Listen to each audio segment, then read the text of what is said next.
ॐ नमः सिद्धेभ्यः। ॐ नमः सिद्धेभ्यः। ॐ नमः सिद्धेभ्यः। ओंकारं विदुसंयुक्तं नित्यं ध्यायन्ति योगिनः कामदं मोक्षदं चैव।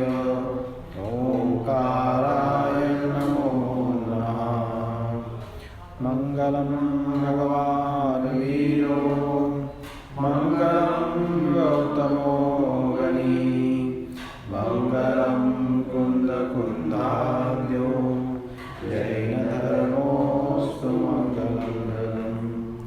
अज्ञानतिमिरान्धानां ज्ञानाञ्जनशलाकया चक्षुरुन्मिलितं येन तस्मै श्रीगुरुवे नमः। यस्य स्वयं स्वभावाप्तिरभावे कृत्स्नकर्मणः तस्मै सज्ञानरूपाय नमोऽस्तु परमात्मने। स्वभावाप्तिर्भावे का असं घ्यायचं का? स्वभावाप्तिर्भावे एक शब्द है।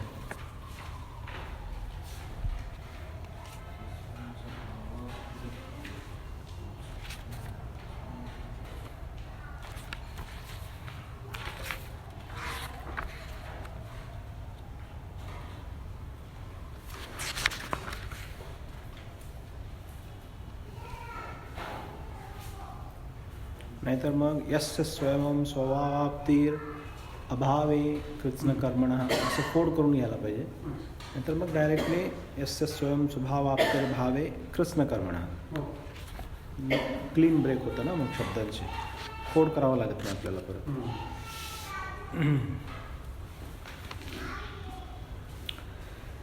श्री इष्टोपदेश जी के भीतर पिछले सत्र में आचार्य देव ने जो यहाँ पे समाधान प्रस्तुत किया था कि ये सुख और दुख भ्रांति रूप कल्पना अगर जीव के हैं तो वो जीव को उस रूप से भाषित क्यों नहीं होते। तो उस रूप से भाषित क्यों नहीं होते इसके उत्तर में कहा था मोहेन सवृत्तम ज्ञानम। मोहनीय कर्म के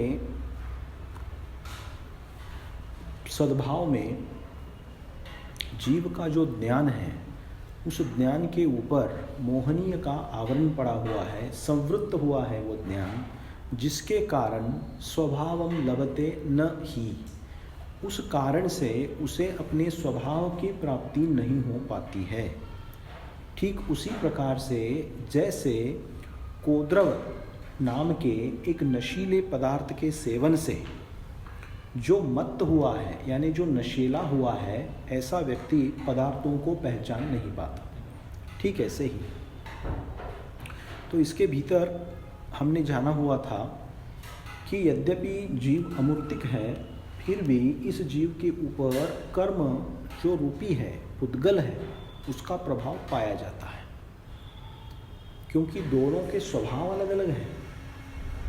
मूर्त का जो स्वभाव है यानी रूपी का जो स्वभाव है यानी पुद्गल का जो स्वभाव है वो जीव का नहीं है, और जीव का जो स्वभाव है वो पुद्गल का नहीं है।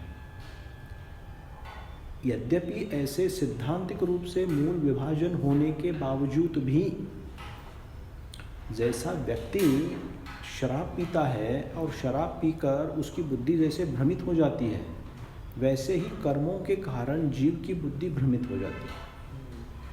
इससे ये स्पष्ट होता है कि यद्यपि कर्म पुद्गल हैं, वो पर हैं, वो रूपी हैं, तो भी अरूपी के ऊपर प्रभाव डालते हैं और उसी के कारण ये जीव की ऐसी अवस्था होती है कि उसको स्वभाव की प्राप्ति नहीं होती।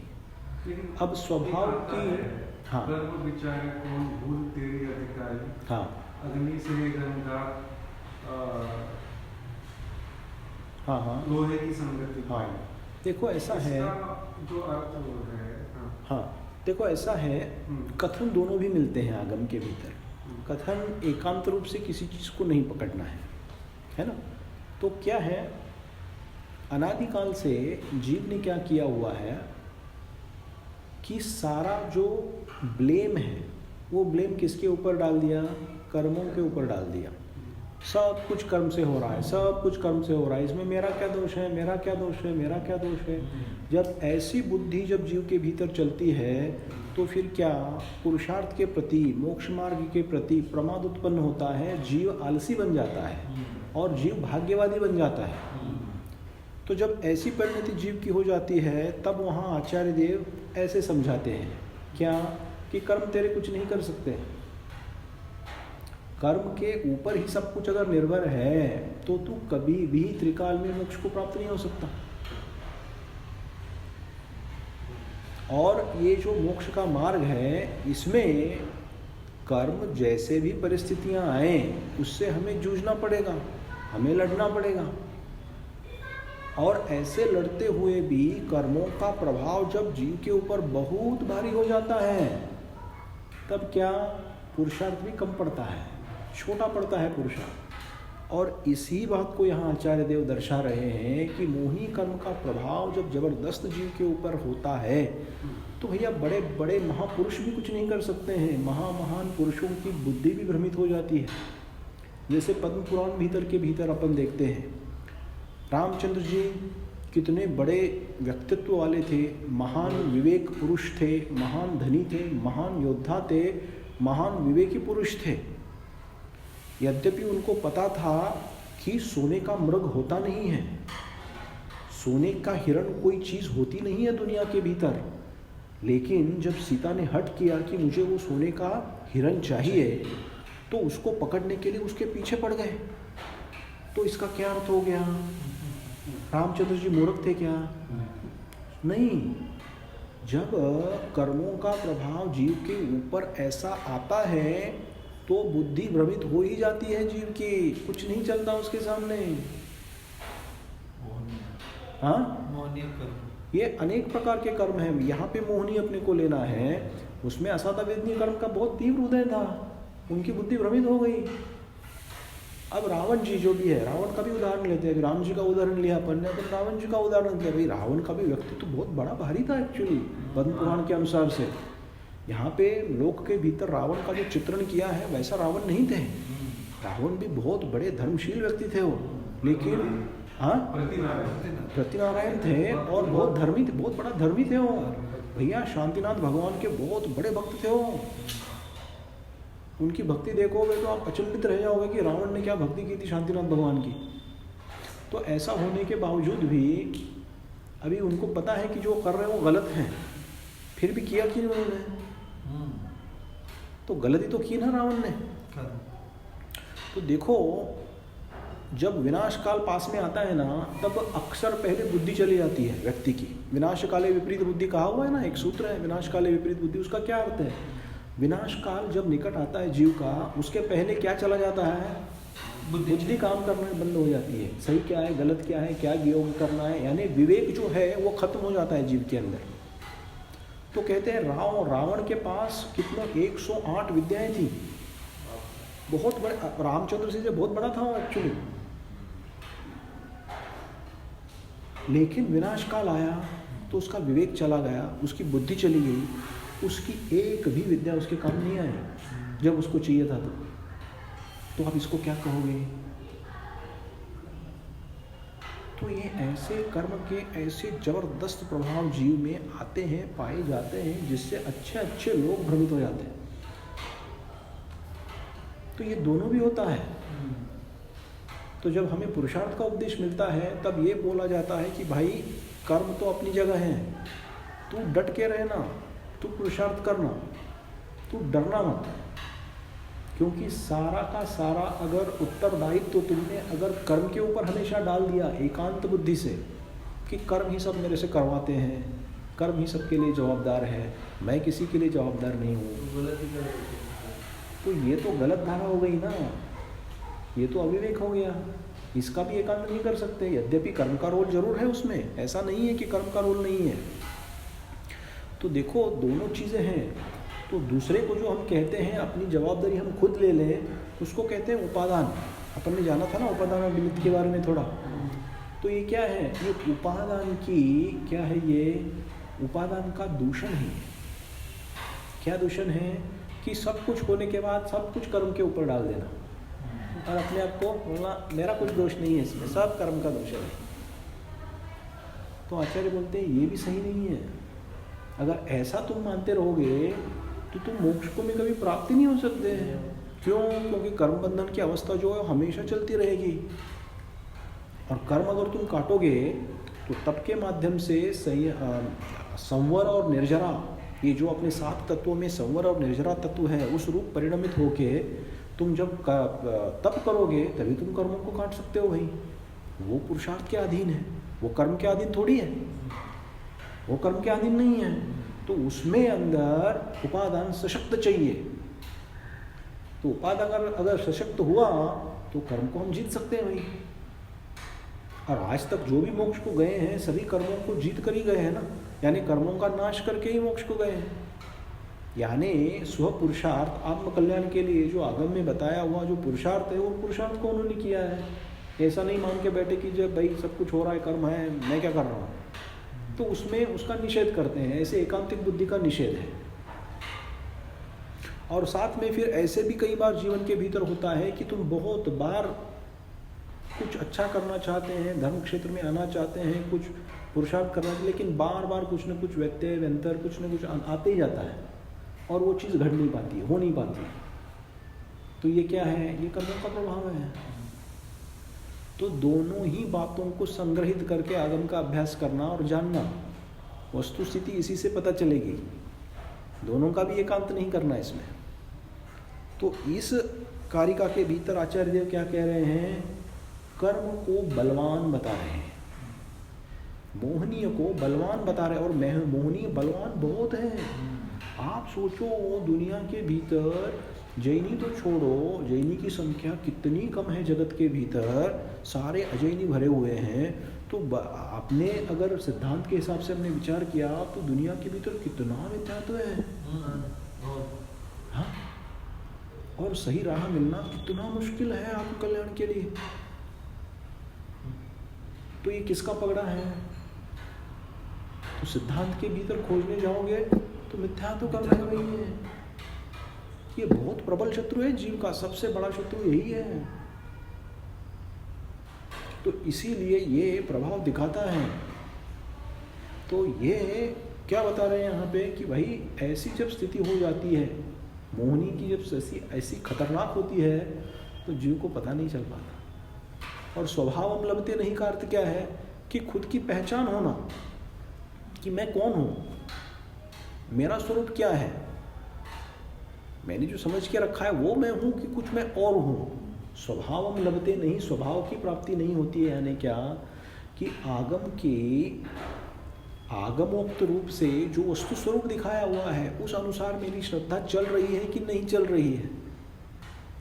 क्योंकि स्वभाव का अर्थ यहाँ पे क्या किया है कि परस्पर के मेल रहने पर भी, यानी टीकाकार महोदय यहाँ कहते हैं कि परस्पर के मेल रहने पर भी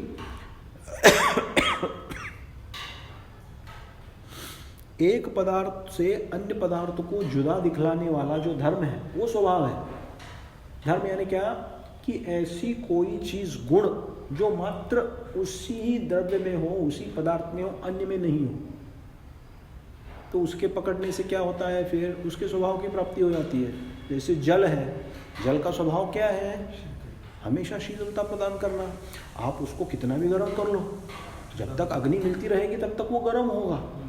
अग्नि को आप बंद कर दो, थोड़ी देर के बाद क्या होगा, वो शीतल ही बनेगा। क्यों? उसका स्वभाव है। अग्नि का स्वभाव ठीक उसके उल्टा है।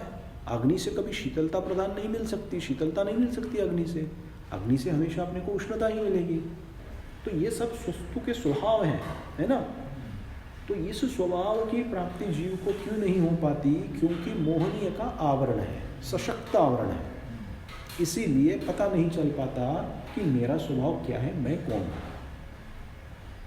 ये अपन ने पूर्व में जाना हुआ था, सोचा हुआ था। अभी देखिए, जब ऐसा हो जाता है कि मोहनीय कर्म के आगोश में जब जीव आ जाता है, उसका प्रभाव इतना जीव के ऊपर पड़ता है, तो जीव की क्या परिणति होती है? तो उस परिणति को अगले श्लोक में कहते हैं, श्लोक नंबर 8, है ना।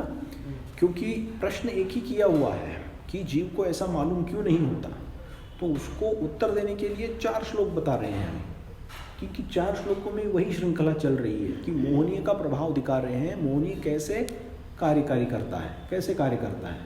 तो देखिए यहाँ पे क्या कहते हैं, वपुर्गृहं धनं दारः पुत्रा मित्राणि शत्रवः सर्वथान्य स्वभावानि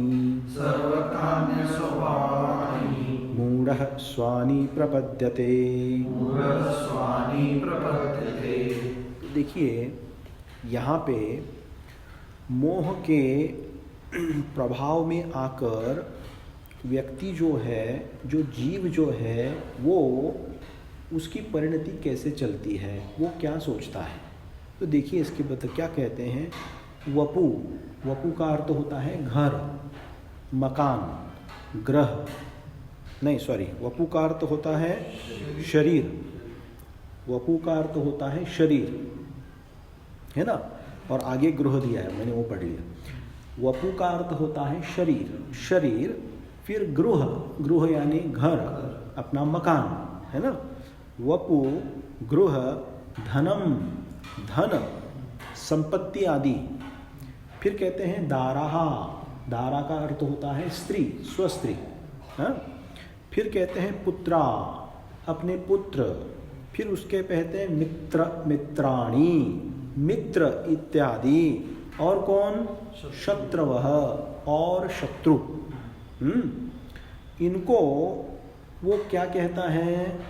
तो कहते हैं मूढ़ः, जो मूढ़ व्यक्ति है, मूढ़ यानी अज्ञानी व्यक्ति है, यानी जो दर्शन मोहनीय के कारण प्रभावित है, इसके कारण जिसको मूढ़ता प्राप्त हुई है, वो कहता है स्वानि प्रपद्यते, स्व आत्मनि प्रपद्यते, यानी ये सब मेरे आत्मा के हैं, मेरे हैं, ऐसा मानता है। क्यों ऐसा मानता है? कैसा रहने पर भी सर्वथान्य स्वभावानी, ये सभी पदार्थ अपने अपने स्वभाव से भिन्न होने पर भी मोही जीव, मूढ़ जीव यानी मोही जीव, मूढ़ जीव, अज्ञानी जीव, मोही जीव उन्हें अपना मानता है, यानी इन्हें अपने आत्मा के समान मानता है, ये मेरे हैं ऐसा मानता है। क्यों?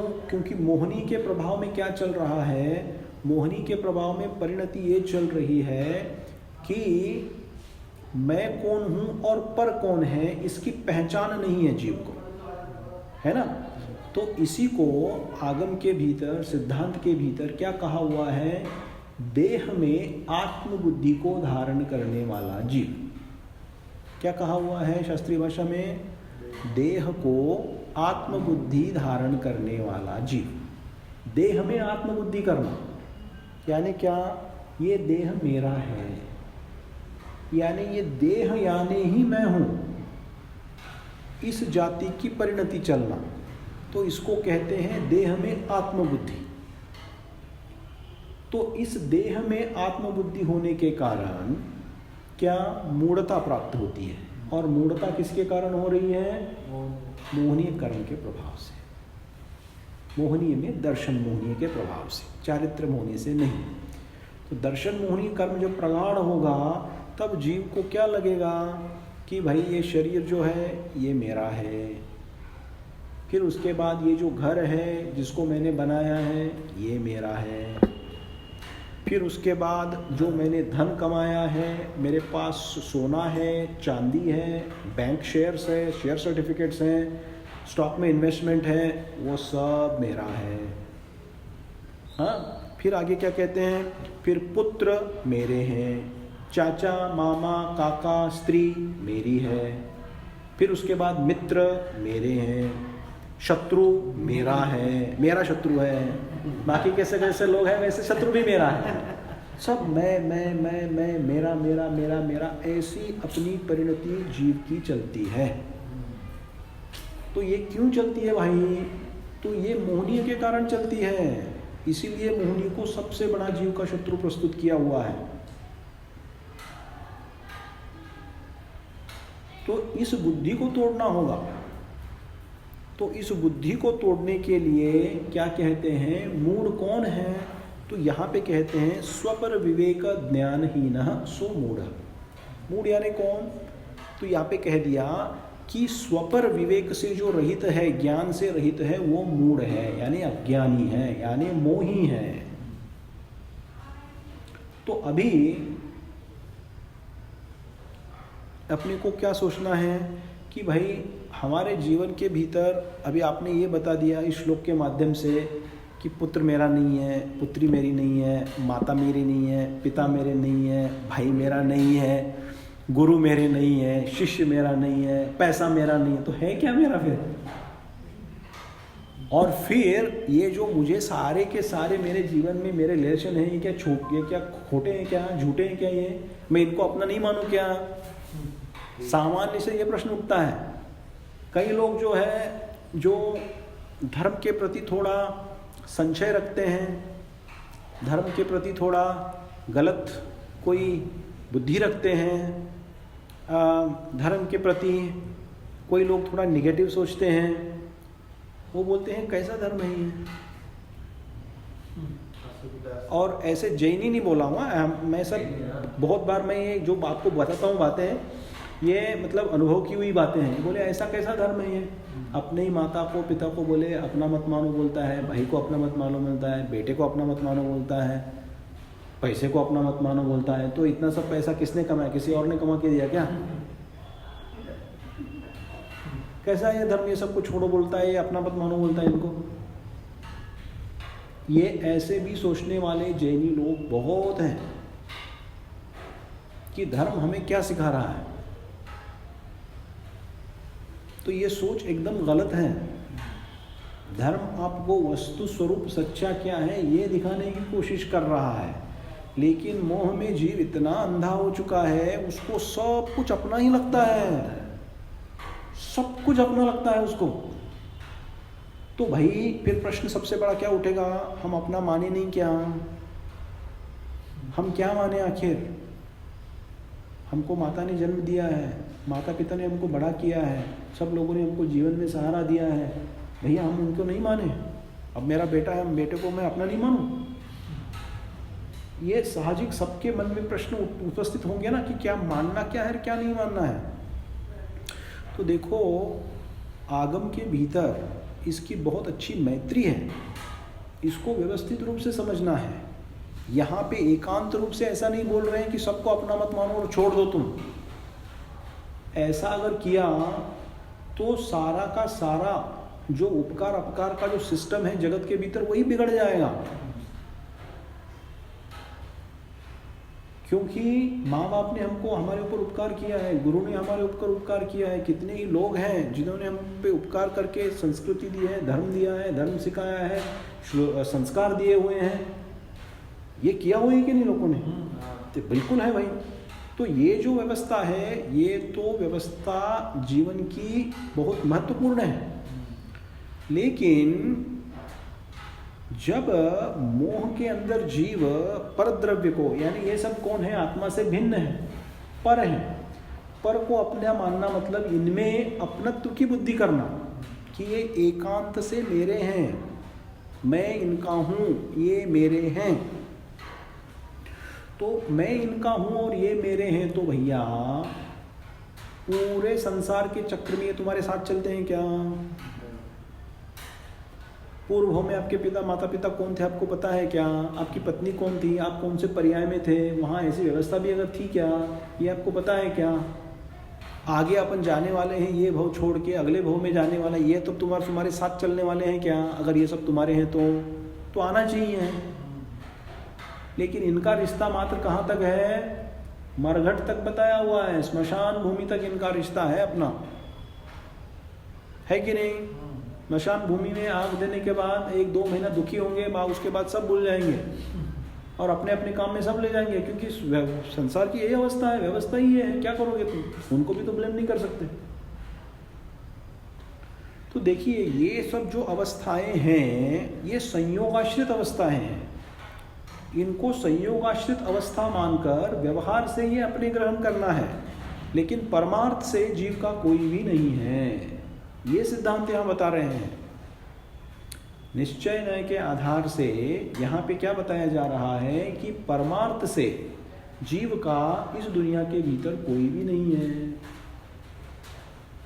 तो उसको बताने के लिए कहा, जहाँ देह अपना नहीं तहाँ न अपनों कोय। भूधरदास जी ने लिखा है कि नहीं 12 भावनाओं के भीतर, जहाँ देह अपनी नहीं तहाँ न अपनों कोय, पर संपत्ति पर प्रकट है परिजन लोय। लिखा है कि नहीं उन्होंने? तो क्यों लिखा भाई जिनको मैंने अपना हमेशा अपना माना, वो तुमको छोड़ता क्यों है? फिर हमेशा चारों गतियों में 84 लाख योनि में तुम्हारे साथ जाना चाहिए, वो तो जाता क्यों नहीं है? तो वस्तु स्वरूप ये नहीं है ना। लेकिन हमारे मोह के कारण हमने ये मान लिया है कि सब मेरे हैं, मैं इनका हूँ। तो जब शरीर ही अपना नहीं है, शरीर तो हमारे साथ हमेशा लगा हुआ है, लेकिन इस शरीर को एक न एक दिन हमें त्यागना पड़ेगा, एक न एक दिन इसको तजना पड़ेगा। हमें चाहिए नहीं चाहिए हमारे ऊपर कुछ निर्भर नहीं है। अगर हम नहीं भी चाहते हैं तो भी इसको तज के जाना पड़ेगा। Death is certain. तो वस्तु व्यवस्था ये है। इसका मतलब क्या हुआ? जो हमारे साथ हमेशा चतुर्गति पर भ्रमण में चिपका हुआ है वो शरीर भी हमारा नहीं है। तो जब शरीर इतना निकटवर्ती होने के बावजूद भी आत्मा के साथ मिला हुआ होने के बावजूद भी वो अगर हमारा नहीं है, तो आचार्य महाराज पूछते हैं कि परद्रव्य तुम्हारे कैसे हो सकते हैं? मकान तुम्हारा कैसे हो सकता है? गाड़ी तुम्हारी कैसे हो सकती है? बंगला तुम्हारा कैसे हो सकता है? शेयर सर्टिफिकेट तुम्हारे कैसे हो सकते हैं? माता पिता तुम्हारे हमेशा के लिए कैसे हो सकते हैं? तो ये बहुत सोचने लायक बात है। मोह को तोड़ने के लिए इसका अभ्यास करना पड़ेगा। आगम हमें ये सिखाता है।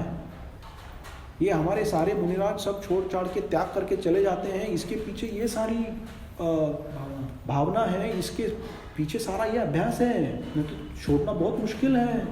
किसके आधार पे छोड़ते हैं हम? वैराग्य भी अगर प्रकट होता है, किसके आधार पे वैराग्य प्रकट होता है? आगम के ज्ञान के ऊपर, उसके ऊपर यथार्थ श्रद्धा करके, चिंतन मनन करके तो वैराग्य उत्पन्न होता है ना। यानी वस्तु स्वरूप का सही ज्ञान वो कर पाते हैं। इसी के कारण जीवन के भीतर इतना बड़ा कदम उठा पाते हैं।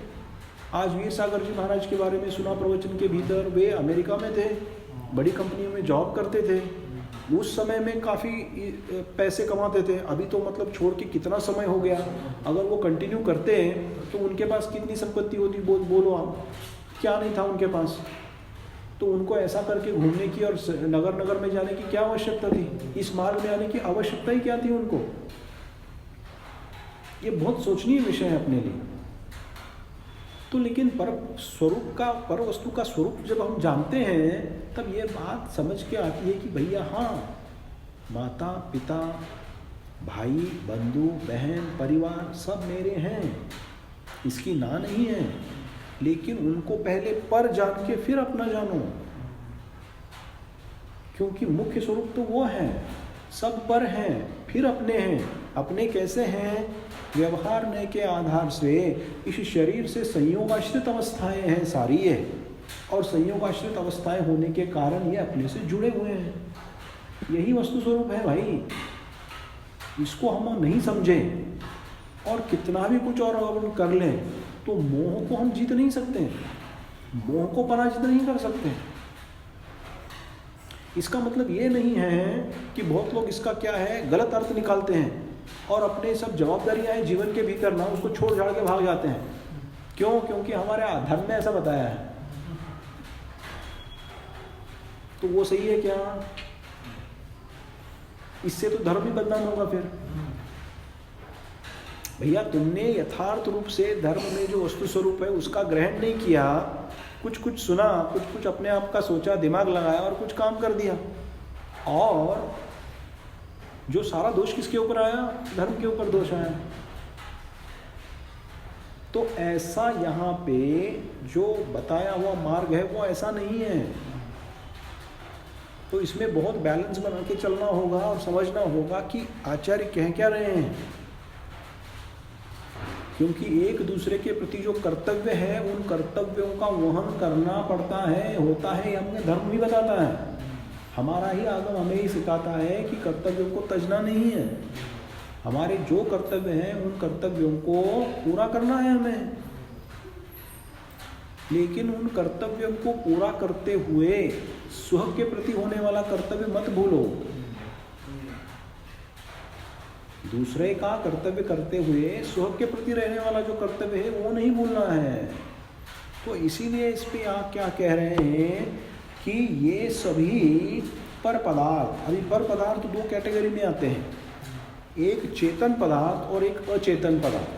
चेतन पदार्थ यानी क्या, जो अपने शरीर के जीव द्रव्य अपने साथ मिले जुड़े हुए हैं, माता है, पिता है, बहन है, भाई है, स्त्री है, पुत्र है, कॉलीग्स हैं, फ्रेंड्स हैं, इनको चेतन कहते हैं, चेतन द्रव्य। और अचेतन द्रव्य क्या है?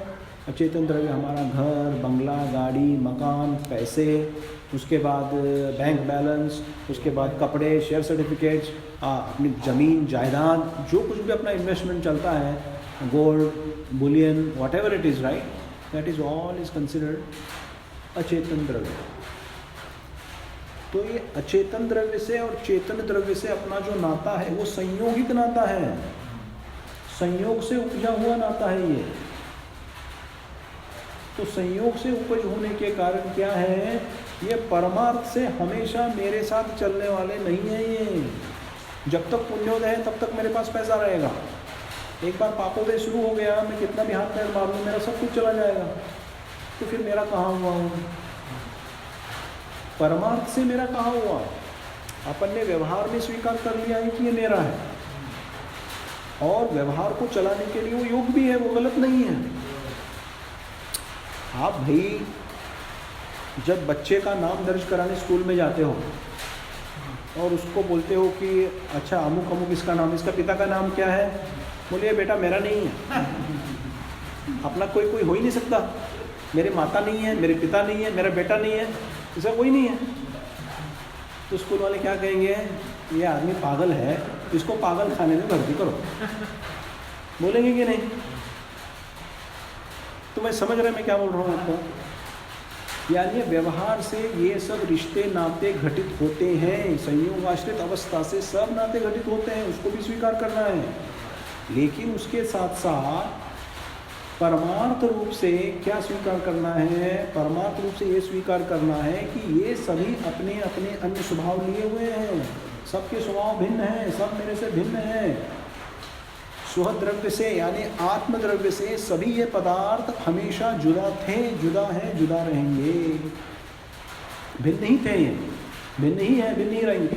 लेकिन अपने मोह के कारण हमने उनको अपना मान लिया है कि ये मेरा है, मेरा है, मेरा है, मेरा है, मेरा है।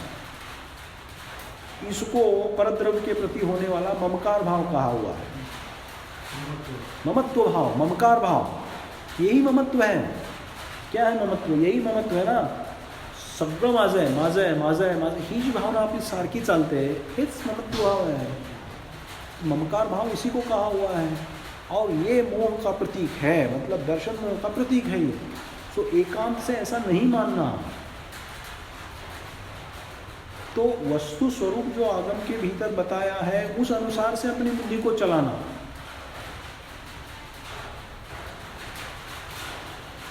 तो देखिए ऐसा हो सकता है, लेकिन वो देखने का जो अंदाज है, तरीका है, जो आगम के अभ्यास से हमें प्राप्त होता है, हमें वो करना है। तो यहाँ पे क्या कह रहे हैं, मूढ़ कौन है? स्वपर विवेक ज्ञानहीन मूढ़, यानी स्व और पर में जो अंतर नहीं करता है, स्वपर भेद विज्ञान जिसके पास नहीं है, क्योंकि अभी अध्यात्म का ग्रंथ है ना, तो इसके भीतर ऐसे शब्द सब आएंगे। अध्यात्म के भीतर भेद विज्ञान नाम का शब्द आता है, आपने सुना होगा, इसी को भेद विज्ञान कहते हैं, यही का नाम भेद विज्ञान है। भेद विज्ञान यानी क्या? स्व और पर में आगम के अनुसार से अर्थ करके उसको ग्रहण करना और उसके अनुसार से अपनी श्रद्धा को बनाना, इसे कहते हैं भेद विज्ञान। वही वृत्ति आनी चाहिए। हाँ। ये विज्ञान की। तो ये स्वपर भेद विज्ञान इसको कहा है, स्वपर भेद ज्ञान कहा है, स्वपर विवेक कहा हुआ है, अलग अलग नामों से पुकारा हुआ है कि इसके भीतर हम भेद डालना नहीं सीखते हैं ना। हम क्या बोलते हैं, एकांत से सब कुछ मेरा है बोलते हैं। तो सब कुछ मेरा कैसे हुआ भाई? किसी अपेक्षा से है, उसकी ना नहीं है, क्योंकि इसका भी एकांत नहीं कर सकते कि सब कुछ मेरा नहीं है, क्योंकि फिर गुरु और शिष्य का नाता टूट जाएगा, माता पिता का नाता टूट जाएगा, पति पत्नी का नाता टूट जाएगा। तो ऐसा भी नहीं हो सकता, किसी अपेक्षा से है, लेकिन वो अपेक्षा संयोगाश्रित होने के कारण परमार्थ रूप से सर्वथा सत्य नहीं है वो। भेद विज्ञान समझकर व्यवहार करना चाहिए। हाँ, क्यों? क्योंकि हमने इस भाव में, इस भाव के भीतर हमको भाई ये हमको भाई मिला हुआ है, ये पत्नी मिली हुई है, ये पुत्र मिला हुआ है, भाई अगले जन्म में यही हमको मिलने वाले हैं क्या? सब साथ में जाने वाले हैं क्या? कि चलो अब मैं भी जा रहा हूँ, तुम्हें मैं, अरे उनके बंध अलग हैं, उनके कर्म प्रकृतियाँ अलग हैं, उनके उदय अलग हैं, उनके सुख दुख अलग हैं। यद्यपि हम साथ में हैं सब, और साथ में रह के सुख दुख में सबका साथ देना पड़ता है, करना चाहिए। इतना होने के बावजूद भी अंतर है कि नहीं? एक घर में 5 भाई जन्मते हैं, 2 भाई जन्मते हैं, जो भी ले लो, सब पांडव को ले लो, सब पांडवों का स्वभाव एक था क्या? सब पांडव अलग अलग थे ना। उसमें से 3 जीव मोक्ष को गए और 2 नहीं गए, लेकिन एक ही माता के उदर से, मतलब कुंती और ब्राह्मी से, कुंती और माद्री से उत्पन्न होके भी सब एक जैसे थोड़ी थे।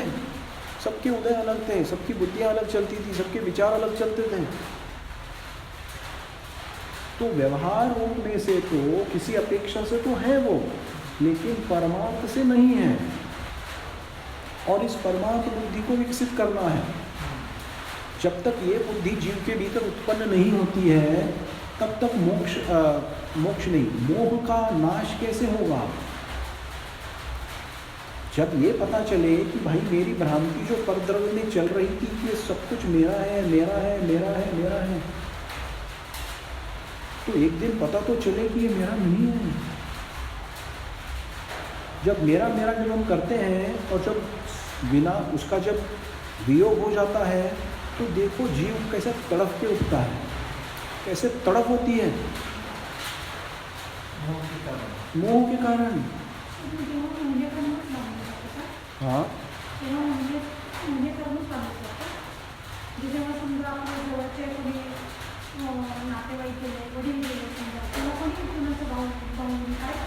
हाँ,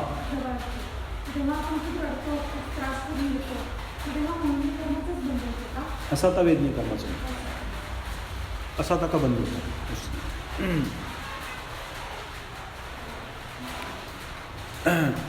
तो मोहनी बंध के कारण अलग है, भिन्न है। मोहनी के कारण चतवार सूत्र के भीतर दिए हुए हैं। केवली श्रुत संग धर्म का अवर्णवाद करने से मोहनीय का बंध होता है, तीव्र बंध। केवली धर्म श्रुत संघ इनका अवर्णवाद करने से, अवर्णवाद मतलब जैसा है वैसा नहीं बताना, झूठा दोषारोपण करना, इसके करने से घोर दर्शन मोहनी का बंध कहा हुआ है। लेकिन जब हमारे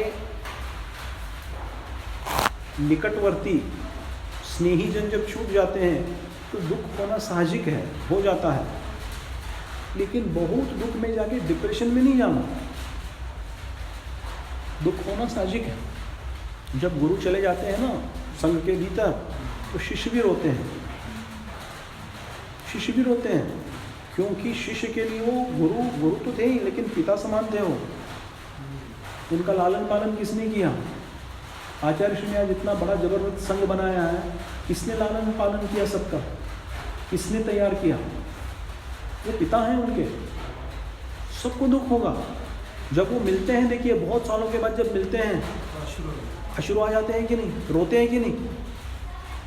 तो ये भावनाएं साहजिक हैं, इसको तुम कंट्रोल नहीं कर सकते हो।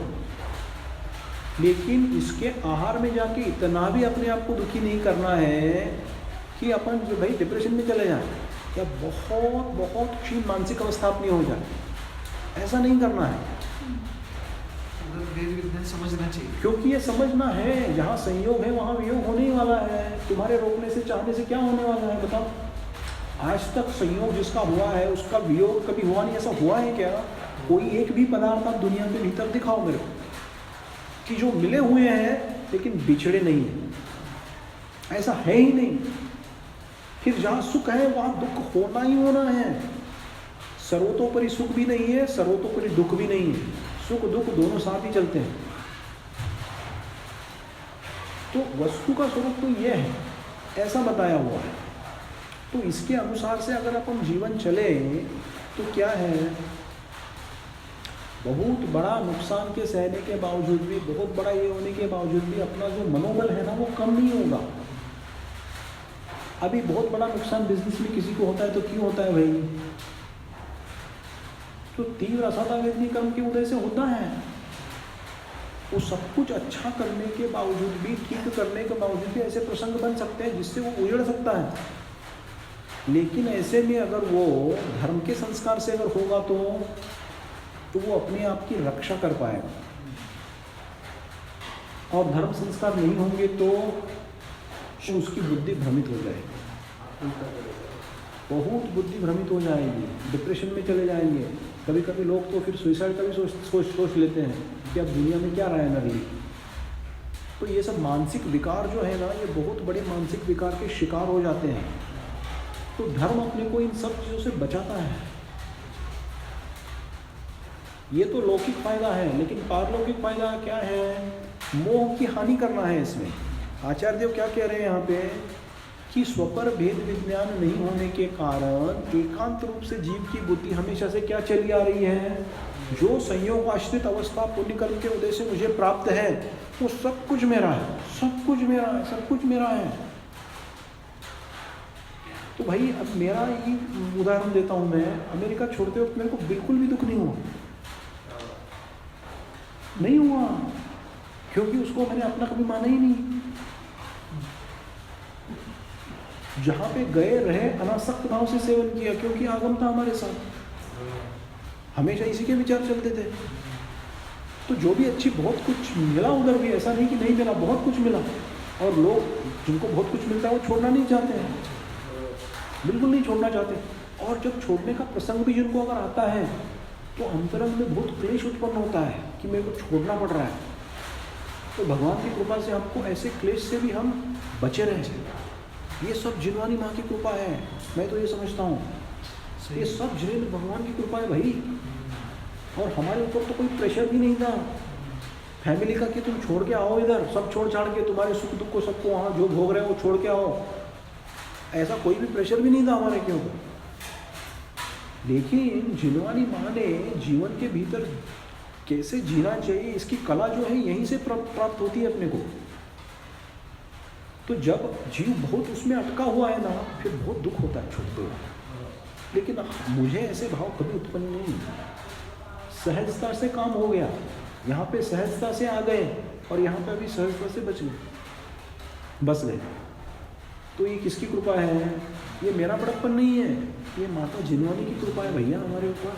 जिनेंद्र देव की कृपा है, उनकी छत्र छाया में पल रहे हैं हम।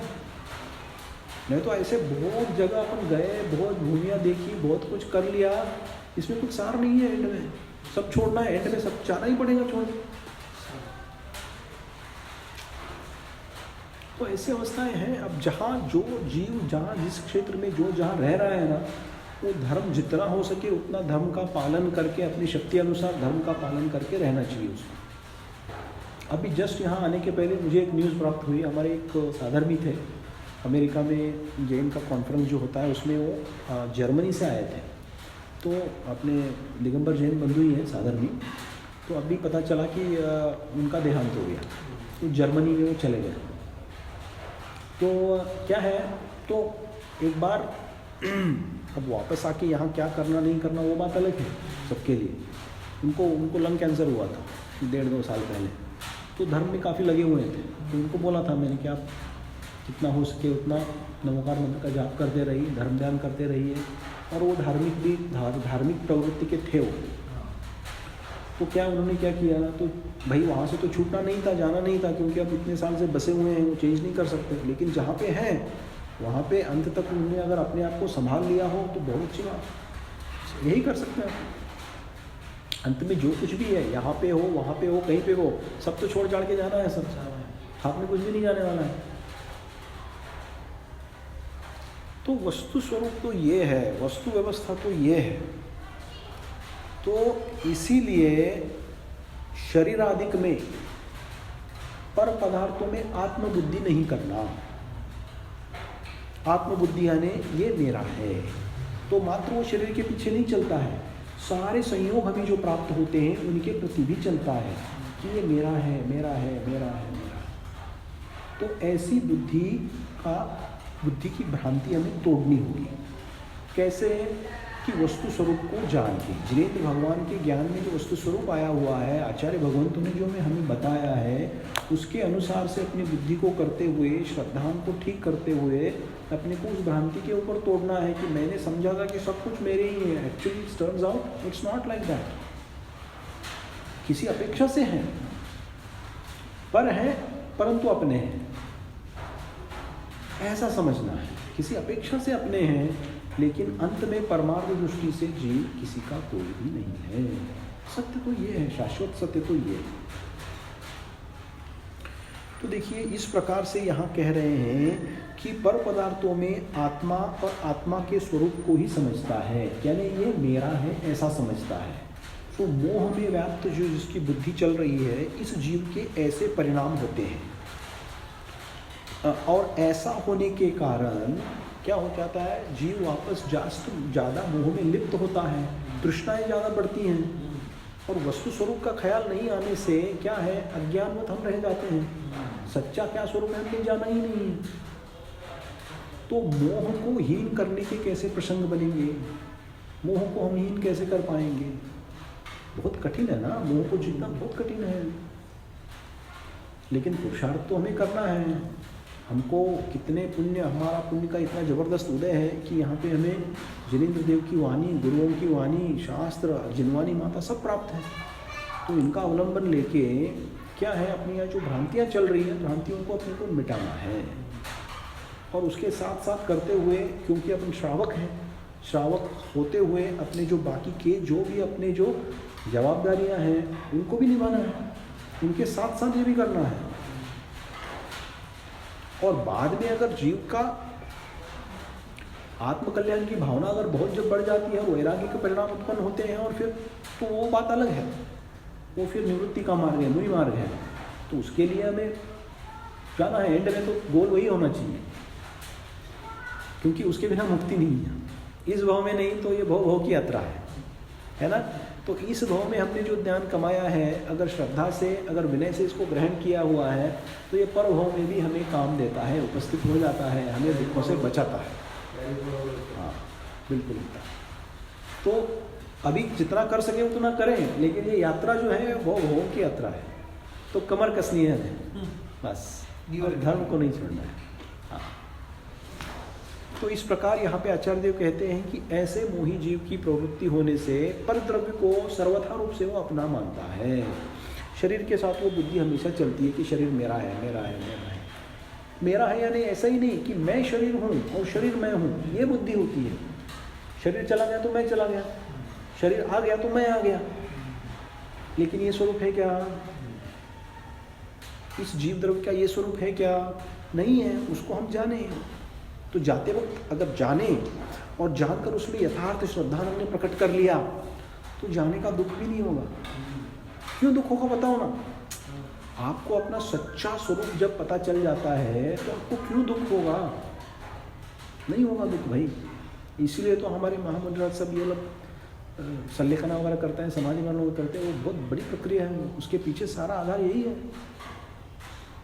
तो हमें इसका क्या है, सोचना है, चिंतन करना है, मनन करना है, अपनी भ्रांतियों को ठीक करना है ना। तो इस प्रकार से क्या है, पर द्रव्य को सर्वथा एक नहीं मानना। जो मोही है वो सर्वथा एक मानते हैं, ऐसा आचार्य जी यहाँ कह रहे हैं। और फिर अगले बहुत उदाहरण बहुत सुंदर सुंदर इस ग्रंथ के भीतर प्रस्तुत है। तो अगली कारिका के भीतर इसी बात को मुख्य करने के लिए और एक उदाहरण प्रस्तुत करने वाले हैं, जिसको अपन अगले सत्र में देखते हैं। इसका संसार का स्वरूप क्या है। तो अभी समय हो गया है, तो यहाँ पे अपन विराम लेते हैं। जैनम जयतु शासनम, जैनम जयतु शासनम।